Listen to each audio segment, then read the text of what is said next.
Howdy, folks.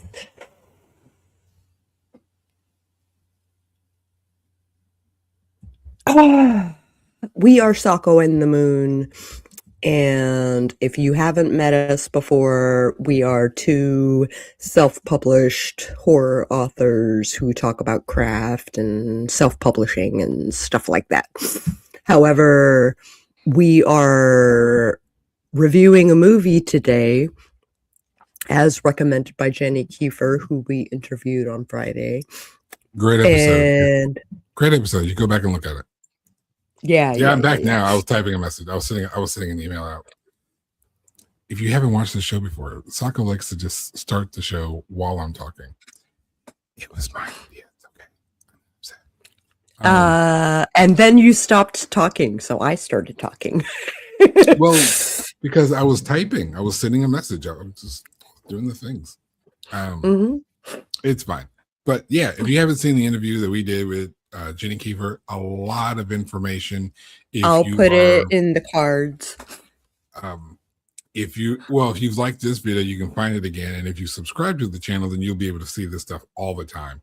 Hit the notification bell. And if had you already done that, then you would have been notified when the interview with Jenny came out.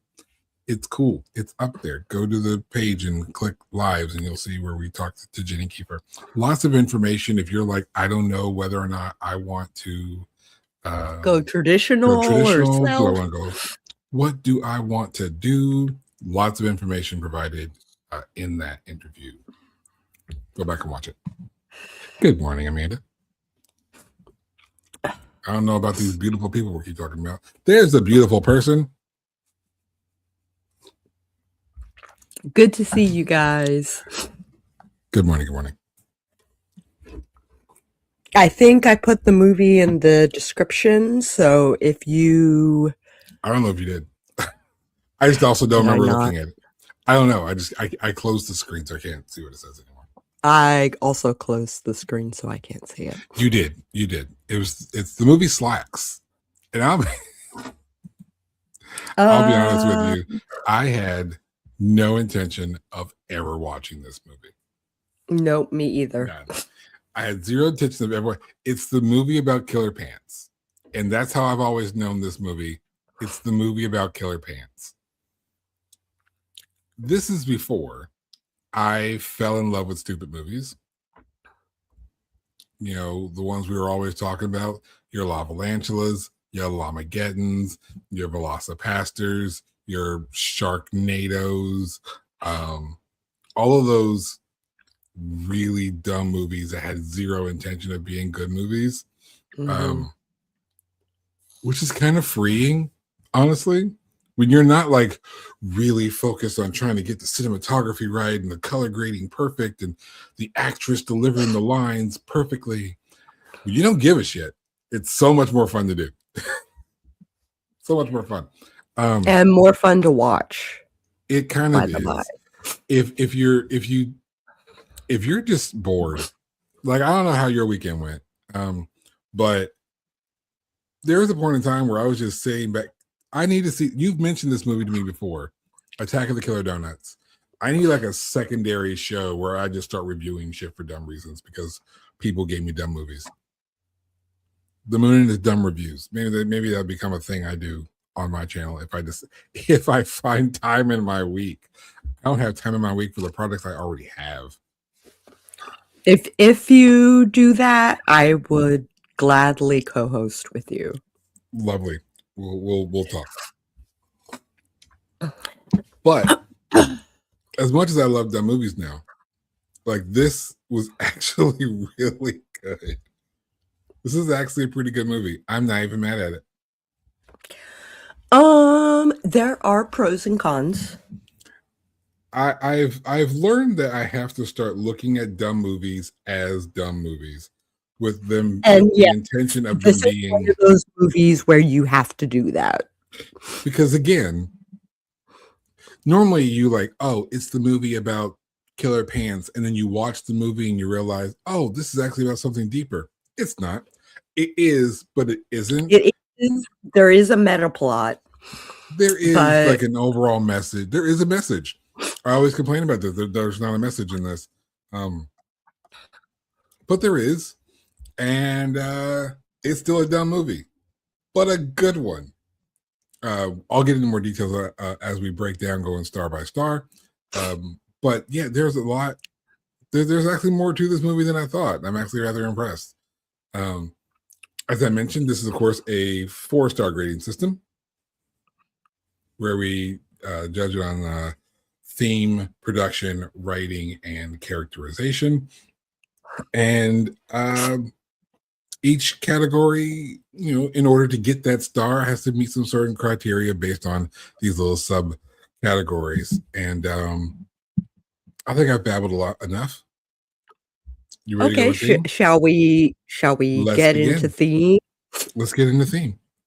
Okay. I will tell you this: I forgot the name of the characters' names, so I am going to look No, up. me too. That should tell you something. I make a note of it in my notes. I forgot everybody's name except for Libby. I forgot her name. I also have a crap memory, so that's probably half of it. And what my plan is Hunter. usually, I remember Hunter. So behind the scenes on how Moon does this shit, I'll usually watch the movie once, undisturbed, unbothered, so I can just get the movie. Then I watch it a second time where I'm sitting down with my notebook, taking notes, getting all these factors.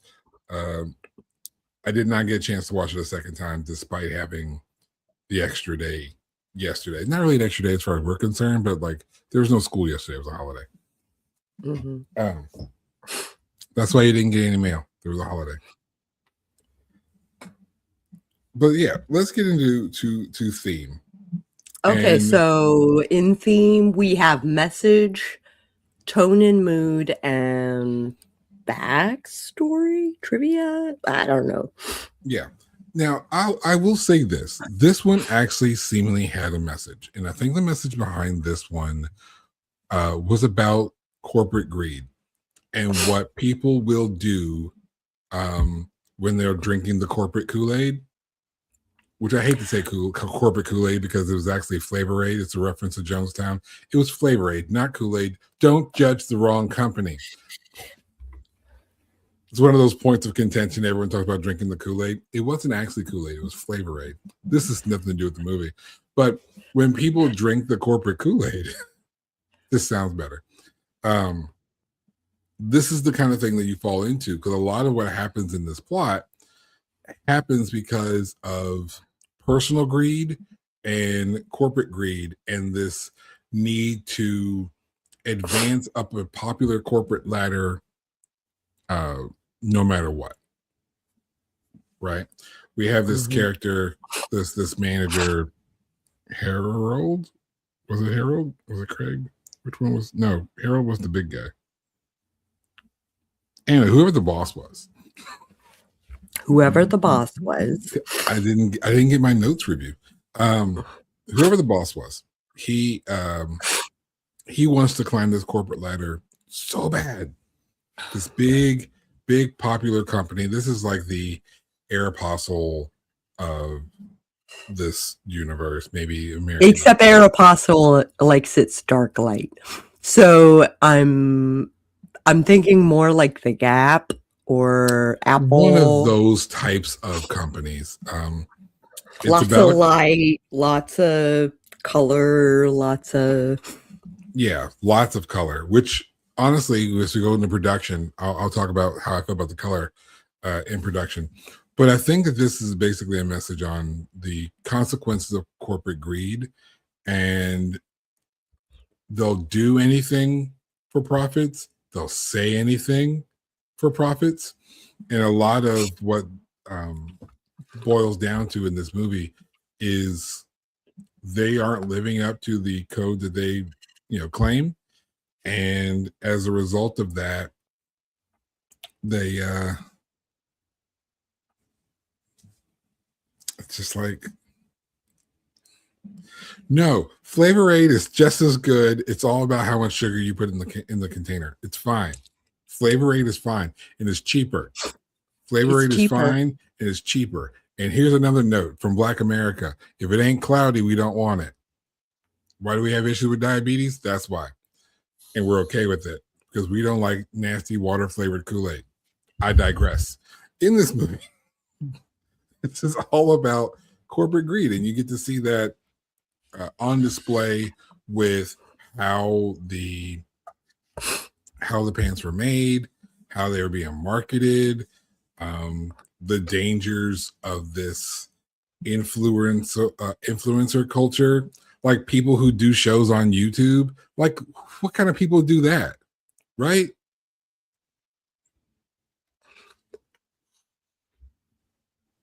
Anyway, point here is those people are evil unless they do movie reviews. My message was, is fair trade actually fair? No. Fair trade is only fair to the people at the top. Mm-hmm.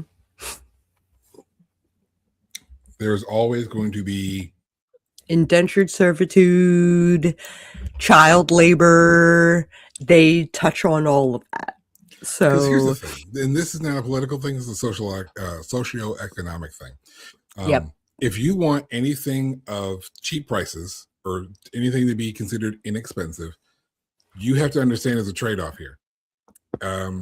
If you want homegrown, American-made, this, that, and the third, understand for a corporation to do things the way you think they should be done, generally speaking, that means the corporation is going to have to pay their employees fair prices. Their suppliers are going to get paid fair prices because those supplies would be coming from a company paying their employers or the employees fair wages, and they would have to have low profit markups. Even with all of those things in consideration, what you consider to be cheap will not be cheap. The cheapest will still be very high for you. That's just how numbers work. For you to get that really awesome thing dirt cheap, someone is not getting paid. Whether it's not getting paid at all because they've automated their production, or not being paid much because they found somewhere in the world where they're willing to do incredibly cheap labor. Again, this is not political. This is social economical. This is just how the economy works. So if you want really cheap things, you have to understand there's a trade-off here. And fair trade, like this company, CCC, was trying to market themselves as Canadian clothing, something or other.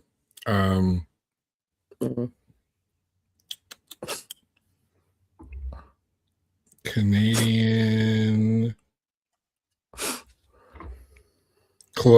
Canadian cotton clothers.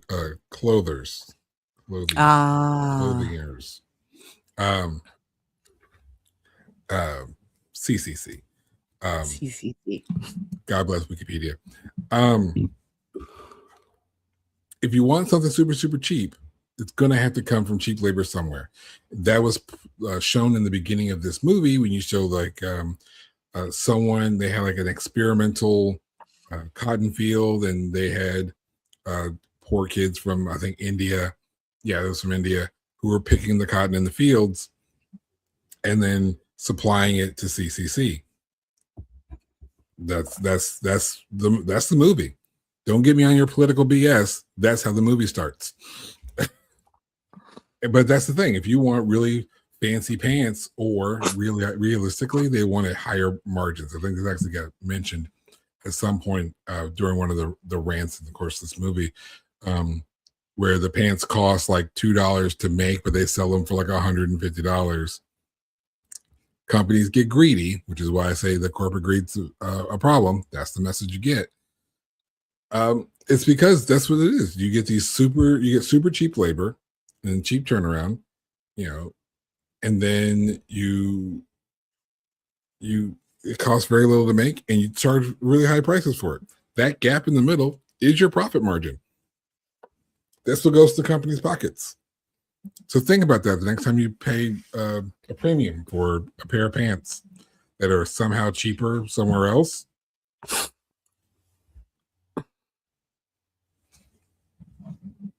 Okay, so the tone.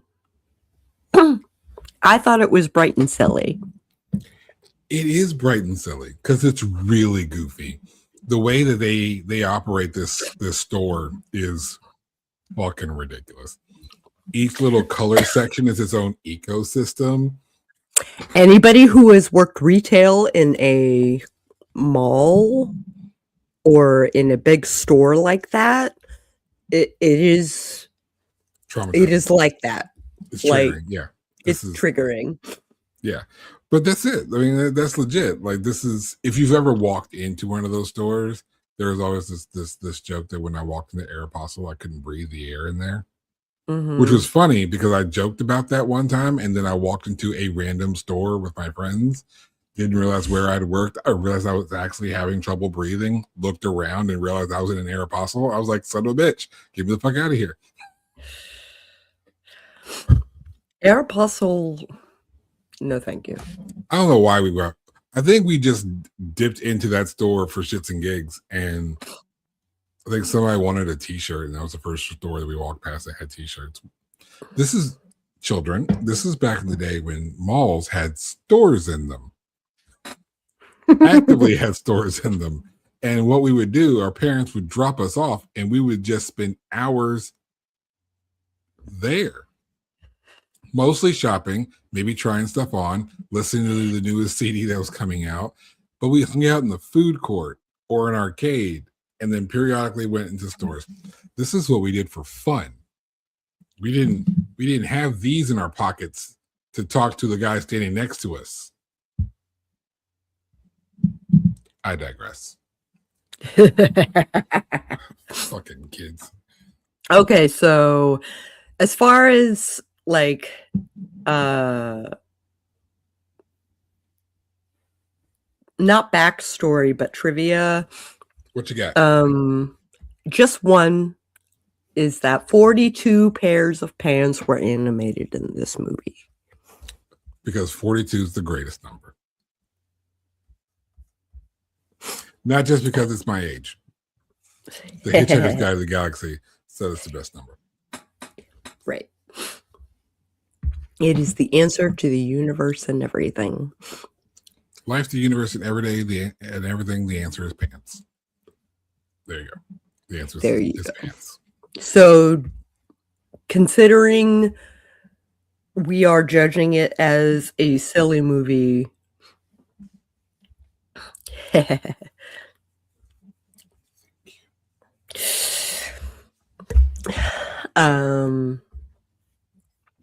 does it deserve a star? I think it does. I think it does. Even if you're not judging it based on goofiness, the highlighting of real life corporate greed and the impacts therein, because while the deaths were kind of silly, people do die in these types of situations. There are groups of people around the world who are essentially victims of some corporations' corporate greed. The reason why cheap labor around the world are doing these miscellaneous tasks is because some company in some other country, and this is not a shit on the United States because this is other places besides the United States.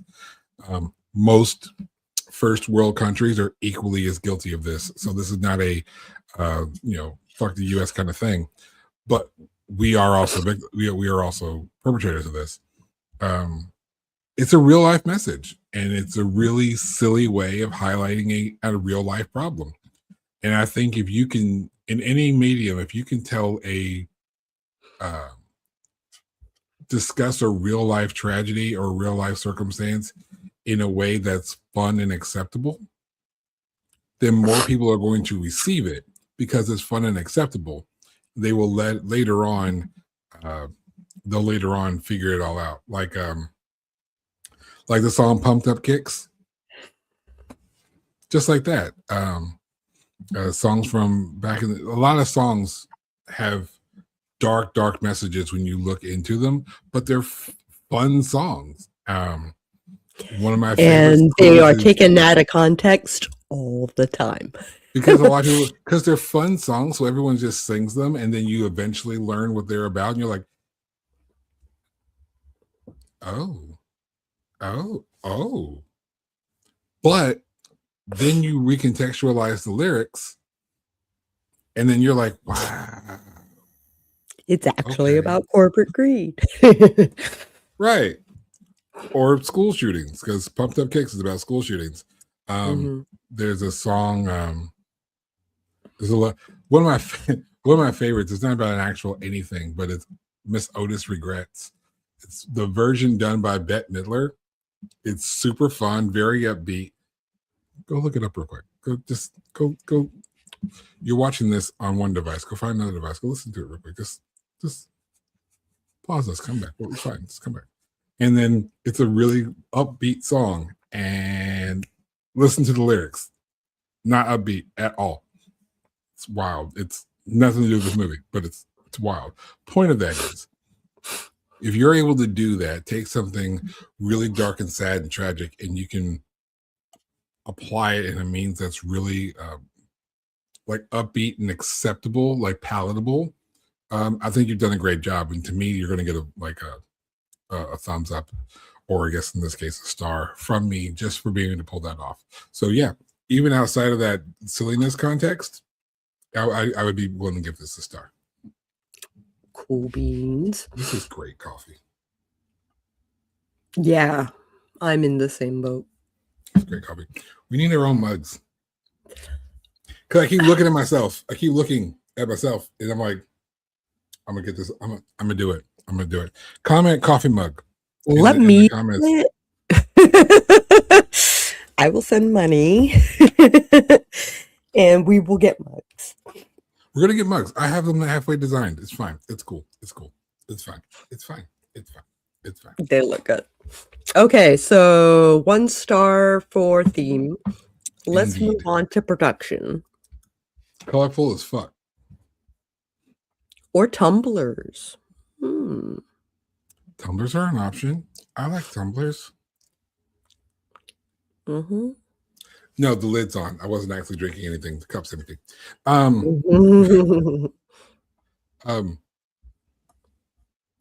I'm actually wearing my Moon hoodie right now.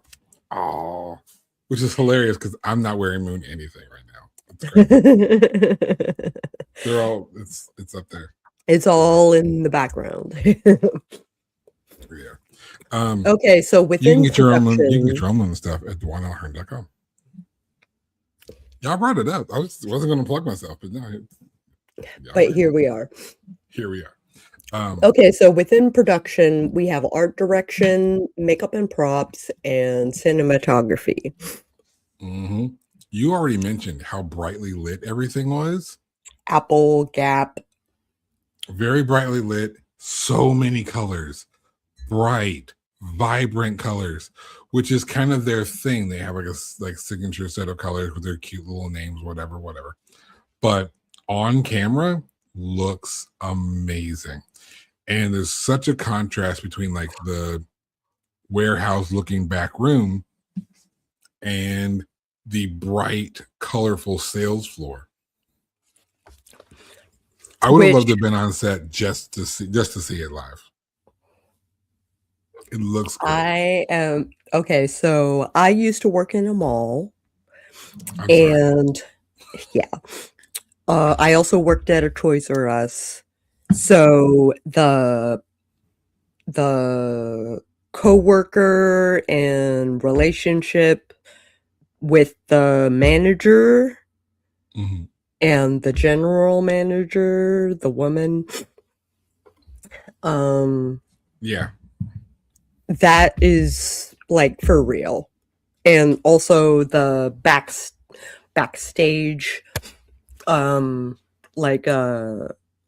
the break room and the restroom and all of that stuff is down the hallway that is very poorly lit. But they have it on camera, for security and stuff like that. You have like just enough light for the sake of the security cameras. I used to work at a Meijer and then like a grocery store, and I worked in an actual warehouse before I had my long-term job of working in a gas station. Obviously we weren't so bubbly in the gas station. That wasn't really our thing. Gas station is gritty work. It takes a certain person to work a gas station. I digress. But Meyer was kind of that way. Where I would compare Meyer with kind of Toys R Us. I knew some people who worked at our local Toys R Us.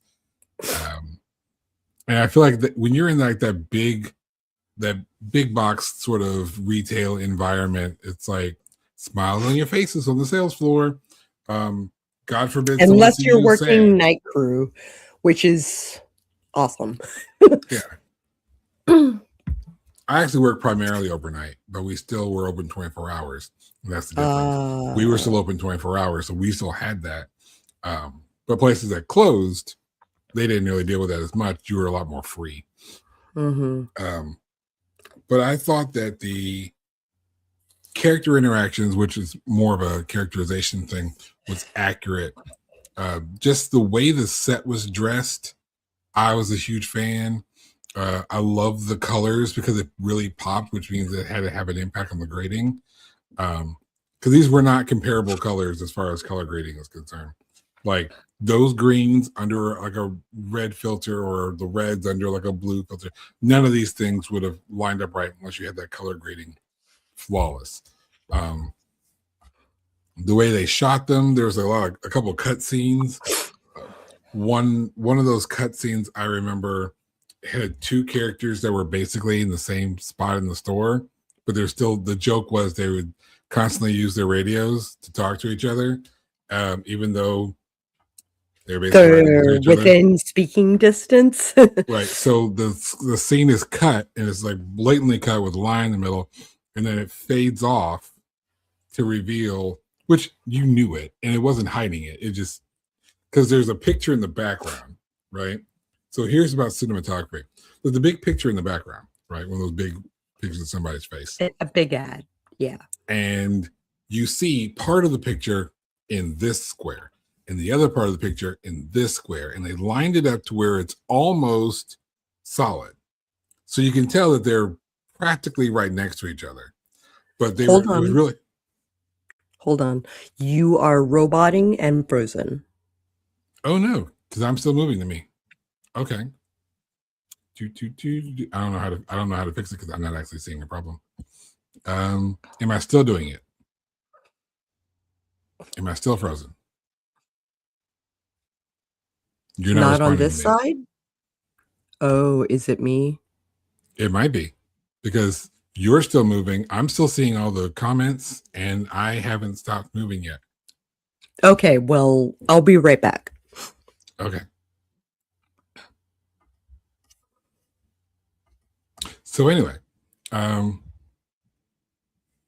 like I was saying, so the scene is cut like this, and you can tell that as soon as the line breaks away, it's really just like a depth of field. Like they were next to each other, but like just further back and everything. It's crazy.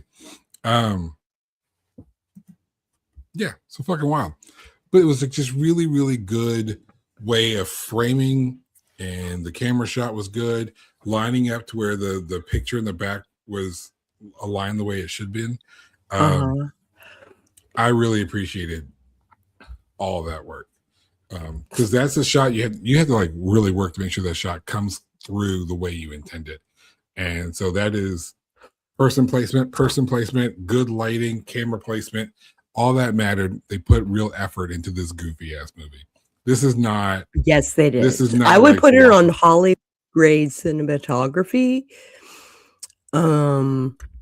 But there was obvious skill going on in the cinematography department.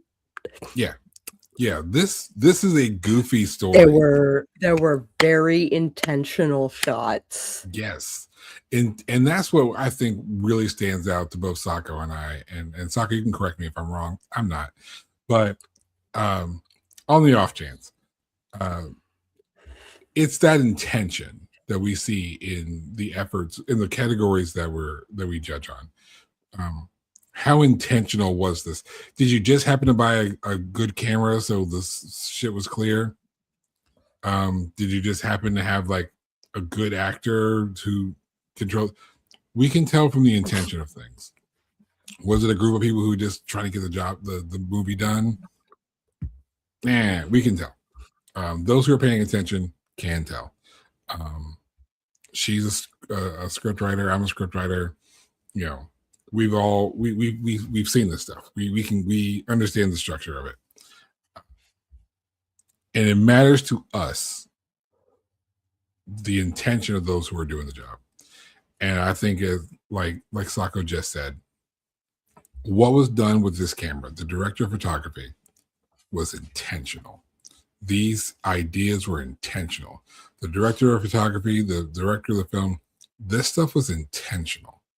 The way they wanted to present certain scenes to tell certain stories visually, sort of like, so what was being told in the scene I spent way too long describing, was the absurdity of this behavior, the absurdity of this general manager and the way he conducts his store, which leads into the absurdity of everything that's going on around you. And it's each character had an absurd aspect to set them apart from each other. The whole damn thing was absurd. Absurd, I think, is a really good word. The guy is really gay. Like the chick who's like, I don't give a fuck, really didn't give a fuck. And she was Indian, which played a part. I love this. This was important. This is more about writing. I'll get into this more with writing. There's an Indian chick, and it seemed kind of cliche at first to have like that stereotypical brown person. But it actually did play a part in the writing. It was actually part of the story that was established. Otherwise, you are in like the most, how to say it without saying it. Wait, I'm me. I don't give a fuck about that kind of shit. This is a white ass store. This is exactly what you would think about if you were like a stereotypical white store. This was it. Was the staff multicultural? Yes, it was. So yeah, they had good hiring practices. But this is definitely not street culture. This is not, this is the, I want to buy because the thing I'm buying is cool and I need everyone else to know that I bought the cool stuff. Even with the inclusion of the influencer character highlighted that exact same sentiment. It's like, hello, people. I'm going to be in a place that's cool because I'm cool.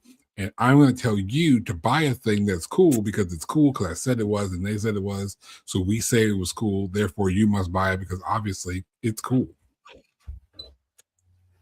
Or something.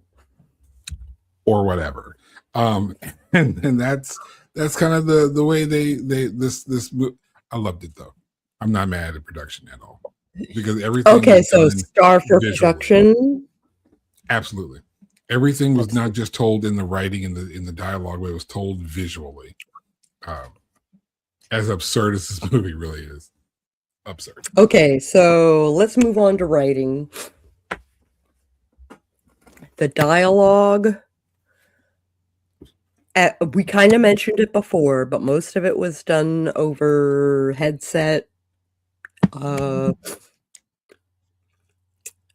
think each role played its preposterous. It's a lot of parody. Like, yeah, it was stereotypical. It was sort of parody, and it was indeed preposterous. But it is exactly what you expect it to be. Yeah. One thing everybody knows, like everybody who has worked retail knows every single one of those characters. There's a point in time where we knew that character's name, their name in our store. We knew that person. We knew that person. One of the things that I saw as it began, and it would have had to been intentional and would have been in the writing, was the sign in the background of the earlier, like when they were stocking the pants on the shelf in the back room in the opening, was the sign against employee theft. Mm-hmm. The moment you saw it, it's one of those like, okay, this is where things are going to happen. Okay, someone's going to steal a pair of pants, and then this is how shit's going to go down from here. Because of course, this movie's called Slaxx, which is obviously a reference to pants, with two X's. And so you're like, all right, pair of pants, obvious signs in frame about employee theft. Okay, I see you. I see where we're going now. And do you want to give a rundown of the movie, or you want me to do it? Like the briefest of rundowns. Well, I just had 3 words. Okay. For plot, and it was Genes That Kill. Genes That Kill. Yeah. That is the plot. In slightly more detail, the movie's about haunted pants. They are technically haunted pants. They are. The pants were not possessed like the trailer description says. No, not quite. They are, but not. It's one of those things that when you see it, it makes perfect sense. So CCC is debuting a new line of pants that are self-adjusting, thermal activated. So once it's on a warm body, it will form to fit you. So pants that will make anybody of any size look good in those jeans. 5 pounds under or 5 pounds over. It would. And I'm like, listen, I think that almost makes it qualify as science fiction. I digress. So one of the employees who just has to tries them on early. Welcome to the employee theft. And she is eventually killed. And what I love the best is like the logo from Slaxx, the S in Slaxx, is designed in such a way where there's like these 4 little rectangles on the design. There's like 2 S's side by side. And when it kills a victim, it fills in a little red spot. I thought it was a cute little touch to that. The long and short of it, you have a new employee, which of course you do. She's really excited to work there. And all this shit plays out while they're doing the big reveal of this new line of pants in the morning. So you have an overnight crew. That's your timetable. You have these killer pants because they are haunted by a young girl who died in the process of picking the cotton. And then shit ensues. You have all of these catty characters, which is really interesting because a lot of this plot is actually character driven. It is the character development of these individual people and the personalities that they have, which leads them to do the things that they did, which moves the story along. And I actually love the fact that this is character driven. As opposed to some overall plot line that everyone just has to live through. It's because this employee did this happened. And then an employee did that in response, so this happened. And then this employee did this in response, so this happened. Without those things being established early on as we learn the character, the plot would not have happened in the way that it did. So I love the attention to character development that was done in the writing of this script. So I have surprisingly no complaints.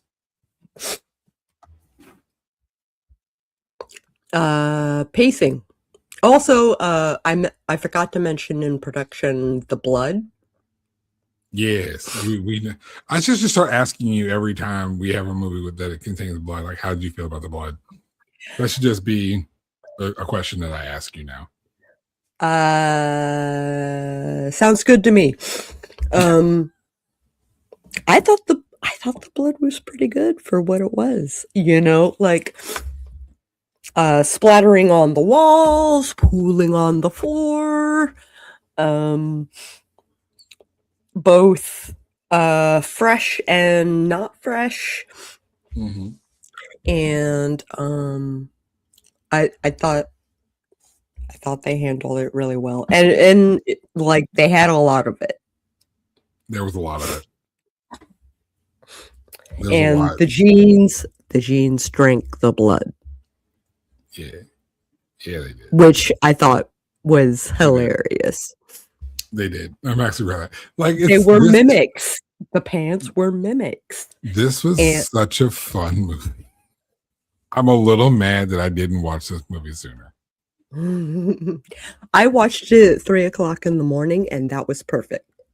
No, I mean, I hadn't watched it like before now. This movie came out in 2020. Mm-hmm. And I intentionally did not watch this movie. I had zero intention. I had never heard of it. Oh, so. I heard of it. I knew all about it. I was just like, that movie's fucking stupid. It's about killer fucking pants. I'm like, this is the sisterhood of the traveling pants. It's the traveling pants. We're going to kill anyway. People. Yeah, it was ridiculous. I would never have watched this movie if it was not to the recommendation of Jenny. So, thank you, Jenny, the author of Crafting for Sinners and This Wretched Valley, who was on our show last week. Mm-hmm. Thank you for the suggestion. Shame you couldn't make it to the review, but I hope that we're doing your movie justice. Otherwise, you know, it's one of the reasons why I really do love doing this show, the review show, because we don't finding the movies, particularly how we used to do things, finding the movies that we used to watch. We just found movies that we liked or purposely didn't like, and we just kind of talked about it and did a review on them. But now we are watching movies that other people are enjoying, other people are suggesting, and it really does open the door for us to talk about movies we wouldn't have otherwise seen, like this one, which was surprisingly well written. I'm even surprised that it ended the way it did. Yeah, pacing was fine because I think it had to do with pacing was really fast. It was fast, but the movie wasn't long. The movie's not long. The movie's like what, 77 minutes? Something like just over an hour. It's just over an hour. So you kind of have to move quickly because you don't have a lot of movie. But you also don't have a lot of story to tell. You need to set stuff up. You need shit to happen. You need to explain why it's happening. You need a conclusion. Spoiler alert, the pants fucking win. Boy, do the pants win. This last scene of the movie is dumb as shit, and I love it. We get to the point where everyone dies, with the exception of our new girl, right? Because she's our final girl, and of course she's going to live through the whole thing, right? The pants are all, she's face to face with all of the killer pants. All of the killer pants. And she understands them, so she's not going to be attacked by the killer pants. She's been trying to help the killer pants. She wants to expose what's happened. Creton, I think, was the name of the girl who was. That's close. That's not it, but it was close. It was an Indian girl. So basically, when this, you know, the long flowy kind of the pants dresses, girl. Right. So the dress that you typically see an Indian woman wear, she's wearing it as she's picking the cotton. She goes to dump the cotton into like the little cotton mixy thingy, and the end of her dress falls into the mixer thing, and she gets pulled into the mixer thing and dies into the mixer thing. So her blood and her spirit or whatever is mixed into the cotton that was used to make all these pants. There's the haunting of the pants. Yep. And because of the Indian character, she's able to speak with the pants spirit, which takes over a mannequin and uses a dead person's hand dipped in blood to write on the walls. Lovely. And you know, I want to go back and watch that scene where all of it's written on the wall and grab like my Google Translate and just see if see if it translates right. I'm kind of curious now. I'll do that later. I'll let you know. Okay. And so our main character is like really trying to help. She's genuinely trying to assist. And so the pants are like, hey, if you can get the word out that CCC's on some bullshit, we're good with you. So she's like, cool. But then we're now down to the end of the clock. The store is about to open. It's all on an automatic system, so she can't just like keep it closed. So when the store is supposed to open, here's our girl Libby. She's trying to like, hey, no, don't come in. You don't want these pants. She tries to like She tries to hold the doors. door. She can't hold the door. Remember Thanksgiving and every other video of Black Friday where someone's trying to hold the door open and it gets opened and they just get trampled? That's how our main character dies. She gets trampled by the greed of the people. Mm-hmm. And then you see one of those scenes where on the ground, super close up to her face, blood's just pouring out. So you know, it's like, all right, this is. But she has the memory card from the camera in her hand. So, quick note: when the influencer popped in around midnight, the influencer was doing a video about, because they couldn't release anything before 8 a.m. So she had to record it so that she could release it first thing in the morning because CCC rules, whatever. So there was a camera recording the girl talking about these pants, and then she gets killed by the pants on camera, which is great. And so this would be the proof of what's going on. And she's got the SD card in her hand, slow reveal. Ta-da! Hoping that when she finds her body, they'll find the SD card. Move on. But it is the people who are busting through the door to try to get these pants because they're so popular, just feeds them to the pants. And the pants kill everybody. Nobody gets out of that motherfucker. Everybody dies with the pants. It's great. I thought a killer tire was the wildest shit I'd see. Rubber is fantastic. I thought there were a lot of comparisons between Rubber and I love Rubber and Slaxx. Yeah, I love that movie. I love Slaxx. I honestly do love it. The writing was great because that was easy to pull off. Surprising. Also, if you get a chance to watch it, keep watching through the credits because you're watch through the credits because you can see the back. They show you behind the scenes stuff, like how they did the green screen or the green suit and got the pants to do a dance and do all this stuff. I think there was a post-credit scene too. I feel like you're right. I can't remember what that. I can't remember what it was because it gets kind of mixed in because they do a lot of behind the scenes stuff just in the credits, which I appreciate. I appreciate them doing that in the credits where it's just like it's just right there. You want to know how we did this? Let us just show you how we did that. It's like no, let me just, which is really cool because it's just like a pair of pants. So you got like the person in the green suit, and there's like a rod coming off the legs appropriately to the pants, and then like someone controlling. And as the person dances, in a green suit. Just a puppet. It's just they just puppeteer the pants. It's great. It's really, really simple, and I love that they showed that because showing you how simple it was to do means anyone of you out there can turn around and do that in your films. That would not be hard to do at all. Like at all. Like hot glue gun, pair of pants, and a green suit. Like you're good. And it's fantastic. And I love that. I love that they showed that and showed how easy it would be for anyone to do that. I think that's great. So yeah, I'm gonna give it a star on the writing because I am super happy on how this was the plot was character driven, the dialogue was sensible given all the characters and the overall environment of the stores. Everybody had their own motives. Yeah. You know, like I had way too much fun with this movie. Okay. Back to the banners. Lastly, characterization, which we kind of talked about already, but yeah, we've kind of already mentioned that. But I think the casting got the job done.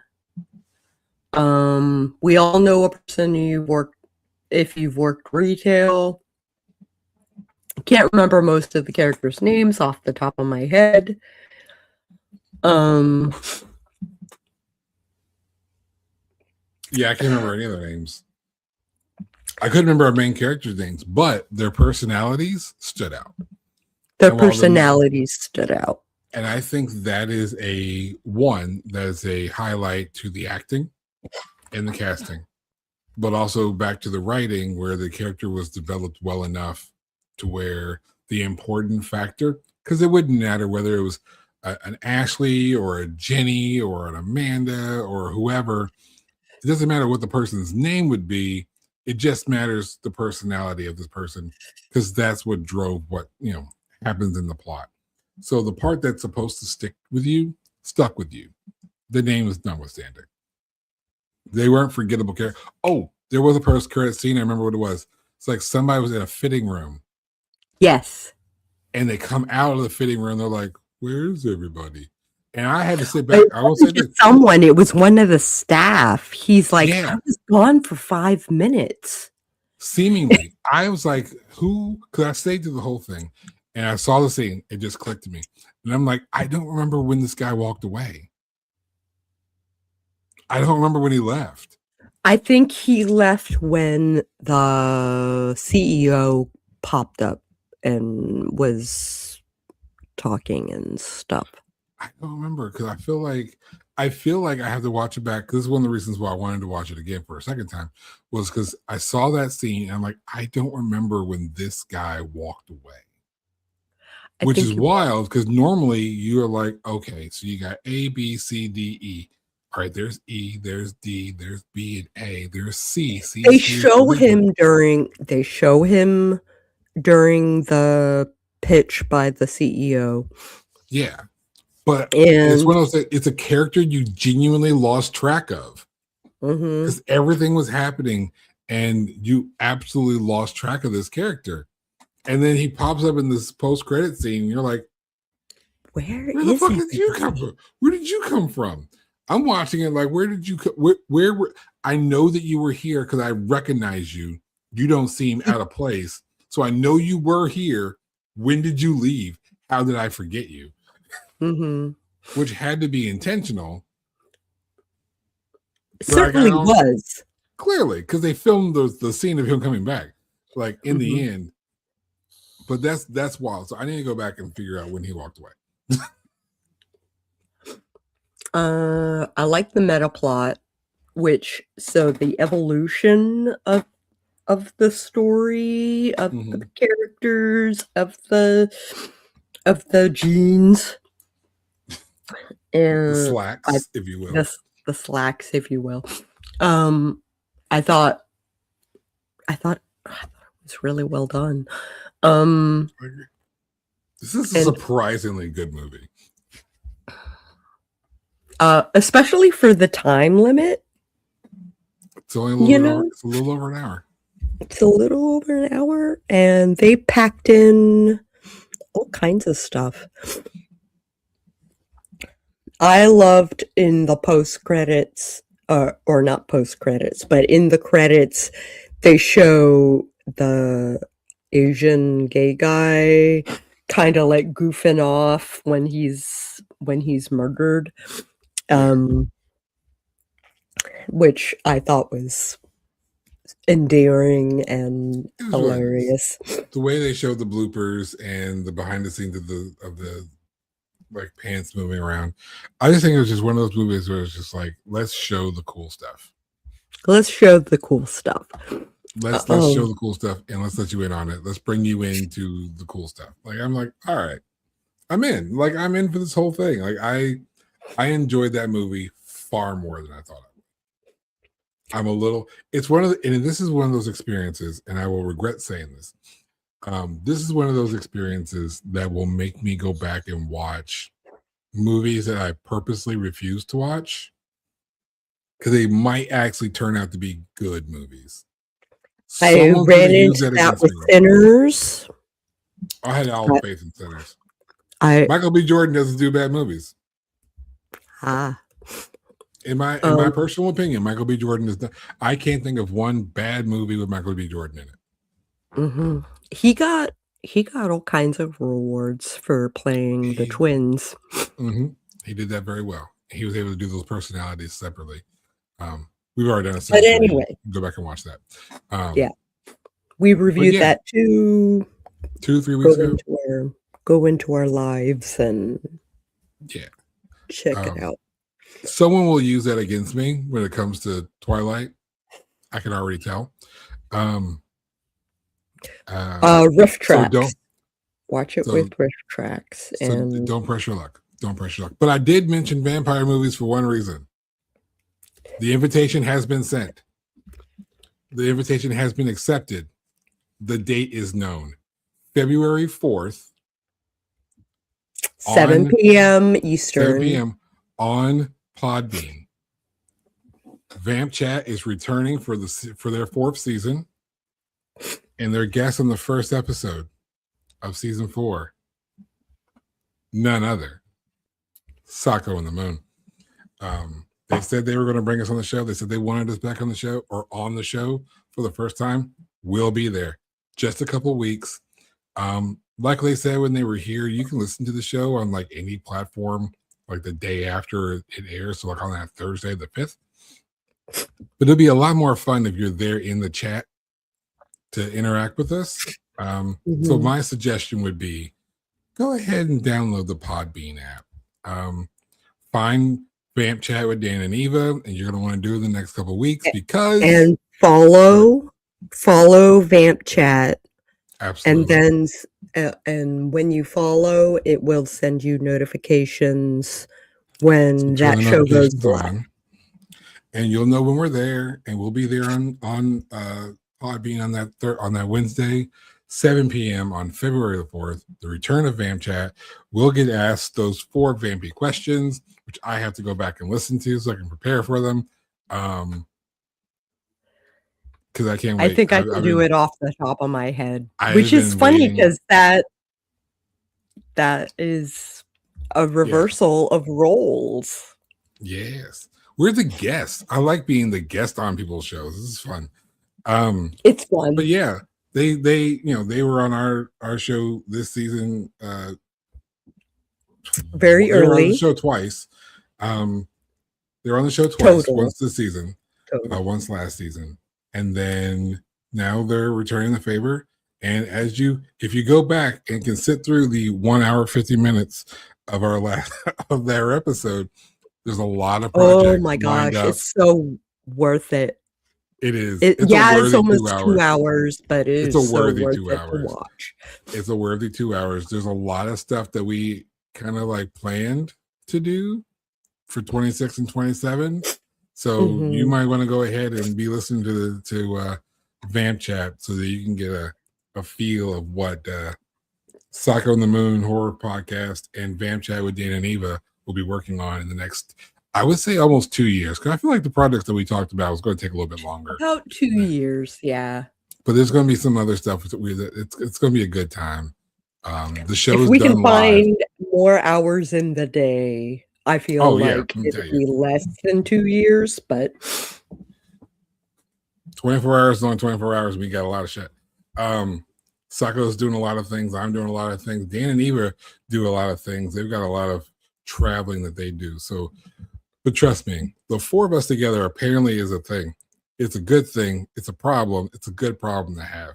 And me and Sako are like so humbled and so appreciative of being asked to do their show. I think we accepted without having to accept. They just kind of knew. They're just like, all right, so February 4th, that's the day. They were like, picture? And I was like, here's a headshot. Yeah. Okay. Yeah, thank goodness it's on my phone. Right. Like it's there. It's cool. So yeah, we're gonna be on their show. And if you happen to know of a really cool horror-based podcast that would probably love to have Sako and the Moon on them, give them a shout. Tell them to talk to us, Sako and the Moon podcast at gmail.com. Easy to find us.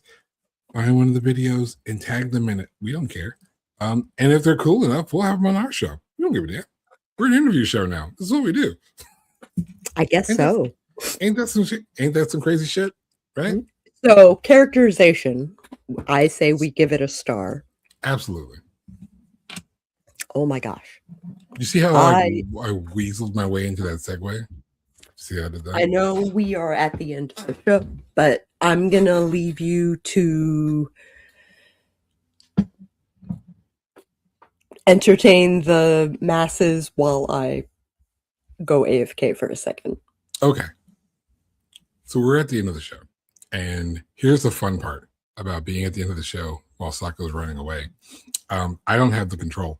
to actually in the show. So that means I get to stand here or sit here and just babble until Sako gets back. Because I can sit here and be like, all right, ta-da! But we're still going to be staring at us until Sako gets back to hit the button. I try to get us right to the hour. Look at that. We're right at the hour. Like, it's not me. I didn't like kill the runtime this time. But I will say this, and this will be the close to the show. This was a really good movie. I'm very, very surprised, very shocked. I really do appreciate Jenny for suggesting this movie. I guess I'll do some plugs while I'm in this part. Jenny Kiefer was the author who suggested this book. You can find her on socials at _ Jenny Kiefer on most platforms. You can purchase her book just about anywhere, but I would suggest getting her book from horrorbookstore.com. That is the website for her bookstore, because she's a bookstore owner. That's Butcher Cabin Books here in Louisville, Kentucky. If you ever find yourself in Louisville, Kentucky, absolutely stop by Butcher Cabin Books. Tell them Sako and the Moon sent you. It won't give you a discount, but it'd be really cool for them to know that we sent you. Otherwise, you can find Sako online almost anywhere as Sako. You can find any of the books that she's written. She's written some things in anthologies as Sako to Me. She does art as Sako to Me. She also writes under the name of Cass Voigt. So you will find some of her stuff as Cass Voigt. Feel free to just go to your favorite search engine, shout out Doc Coleman, and just look up Sako to Me, Cass Voigt, any of the sort, and you'll find all of her websites, books, and such. And because I'm me, I might as well plug me as well. I am Dwan L. Hearn, more affectionately known as the Moon. You can find all things I'm involved in at DwanLHearn.com, including a link to buy my book, The Copperweed Collection. It's small, it's cheap, it won't take you long to read. Like, you'll finish it the day you get it. Like, it's fine. But you should buy the book because it's fun. I like it. I enjoy it. Also, you can buy the aforementioned tank top and the hoodie that you saw Sako wearing on the way out. You can buy those hats that are sitting here on my hooks, and all kinds of other weird miscellaneous stuff at the shop. Again, on DwanLHearn.com. That's really it. I thought she'd be back by now. There goes. My timing is killer. I'm dope. I'm waiting for her to put her headphones on. Welcome back. All right, so I basically closed the show. This is a 4-star movie. I'm kind of surprised. I wouldn't have thought that on the way in. I've already done the plugs for Jenny and all of her stuff because she suggested the movie. I've done all the plugs for you and your stuff. I've done all the plugs for me and mine. So on behalf of me and her, for you and yours, enjoy the rest of your day. Do something really fun and creative. Horror's not that scary as long as you're doing it on purpose. It's cool. I got nothing else.